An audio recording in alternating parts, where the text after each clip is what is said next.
अब बढ़ जाते हैं रूल नंबर 42 के पास। ये बेस्ड है रिफ्लेक्सिव प्रोनाउन और इम्फेटिक प्रोनाउंस पे।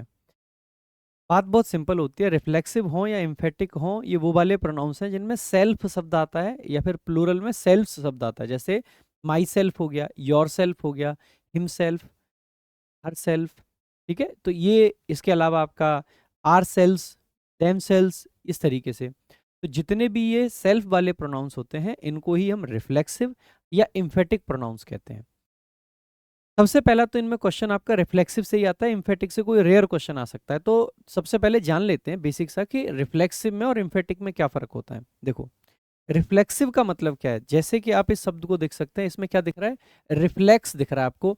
रिफ्लेक्स का मतलब होता है कोई चीज का पलट के आपके ऊपर आना, रिफ्लेक्स करना।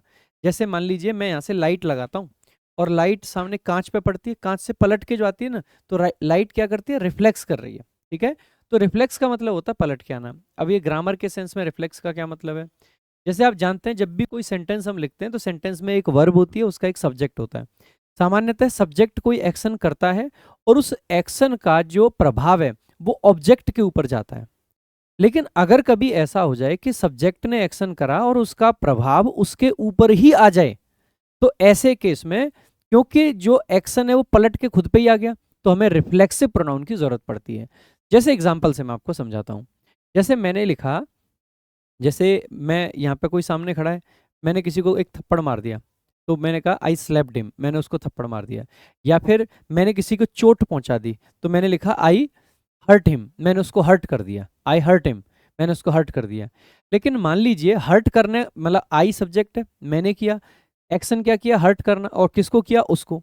यानी कि मैं करने वाला, एक्शन हुआ और उसके ऊपर गया वो, तो कोई रिफ्लेक्स नहीं हुआ, तो नॉर्मल प्रोनाउन लगा दिया। लेकिन अगर मैं ये कहूं कि मैं करने वाला और क्या किया मैंने, बेसिकली हर्ट किया, मैं करने वाला क्या किया मैंने, हर्ट किया, और हर्ट करने का एक्शन पलट के मेरे पे ही आ जाए, रिफ्लेक्स करके मेरे पे ही आ जाए, तो इसका मतलब होगा कि मुझे किसकी जरूरत पड़ेगी, रिफ्लेक्सिव प्रोनाउन की। तो बहुत सिंपल बात बताता हूँ, रिफ्लेक्सिव प्रोनाउन हम तब लगाते हैं जब पलट के एक्शन आता है। जैसे आई हर्ट माई सेल्फ, मैंने अपने आप को ही हर्ट कर लिया, आई हर्ट, और किसको हर्ट कर लिया, माई सेल्फ। तो सेल्फ वाला क्यों लगाया, क्योंकि एक्शन पलट के आ रहा है। अब ये हर सेंटेंस में हमें समझने की नीड नहीं होती है, ये बेसिक है। लेकिन आपको एक बहुत सिंपल सी बात याद रख लेनी है, जब भी सेंटेंस के अंदर किसी वर्ब का सब्जेक्ट और ऑब्जेक्ट सेम पर्सन या सेम थिंग हो जाए, तो ऑब्जेक्ट की जगह पे हम रिफ्लेक्सिव प्रोनाउन का यूज करते हैं।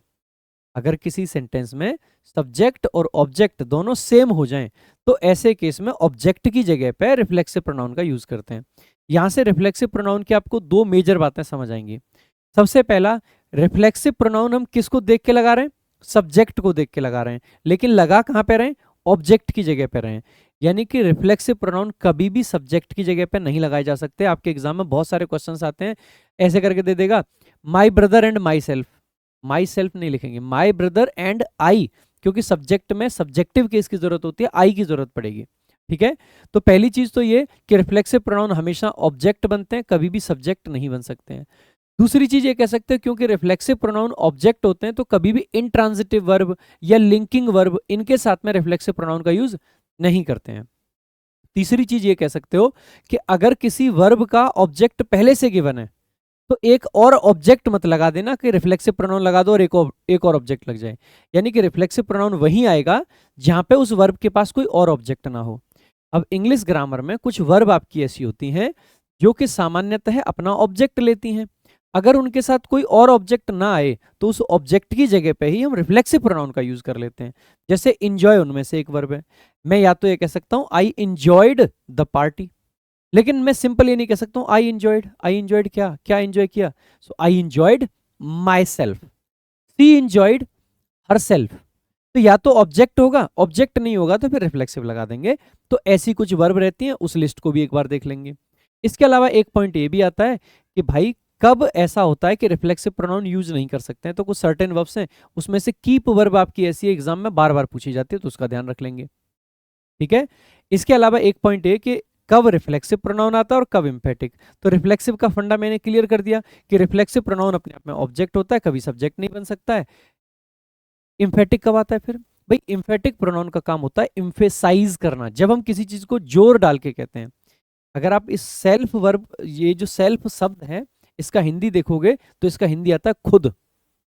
और अगर आप हिंदी भाषा से भी कनेक्ट करोगे ना, तो इस खुद को आप हिंदी में भी दो सेंस में यूज कर लोगे। जैसे मैंने खुद को चोट पहुंचा दी, तो खुद यहाँ पे क्या है, ऑब्जेक्ट। एक दूसरा क्या हो सकता है, मैंने ये काम खुद किया है, यहाँ पे क्या ये ऑब्जेक्ट है, नहीं, यहाँ पे तो मैं जोर डालने के लिए कह रहा हूं। अब आप कहोगे सर कैसे पता चल रहा है कि ऑब्जेक्ट है या नहीं है, तो देखो बहुत सिंपल तरीका है। कोई चीज अगर इम्फेसाइज करने के लिए यूज कर रहे हैं, तो इसका मतलब है वो तो एक एक्स्ट्रा जान चीज हुई ना, कि इम्फेसाइज करना है, इम्फेसाइज मत करो। तो मैं ये कह सकता हूं कि मैंने ये काम किया है, सेंटेंस तो कंप्लीट है। मैंने ये काम किया है या मैंने ये काम खुद किया है, दोनों एक ही तो बात है, बस एक जगह पे जोर डाल दिया है।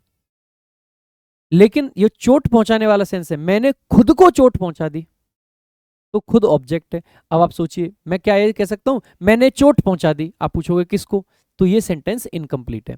तो जहां पे ऑब्जेक्ट आता है यानी रिफ्लेक्सिव प्रोनाउन आता है, तो वो या तो आएगा या नहीं आएगा, वो ऑप्शनल नहीं होता है, उसको आप हटा नहीं सकते हो। लेकिन इम्फेटिक प्रोनाउन ऐसा होता है जिसको मतलब ड्रॉप करा जा सकता है, वो सही होता है फिर भी, क्योंकि वो सिर्फ इम्फेसाइज कर रहा है। सामान्यतः जो इम्फेटिक प्रोनाउन होता है वो सब्जेक्ट के जस्ट बगल में आ जाता है। सारी थ्योरी लिखी हुई है, सब समझा दूंगा, लेकिन अभी एक बार आप वर्बली समझ लो, है ना।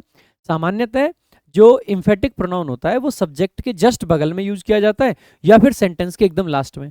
आपके एग्जाम में इम्फेटिक प्रोनाउन देगा, उसको सब्जेक्ट मतलब सॉरी उसको वर्ब और उसके ऑब्जेक्ट के बीच में लगा के देगा जानबूझ के।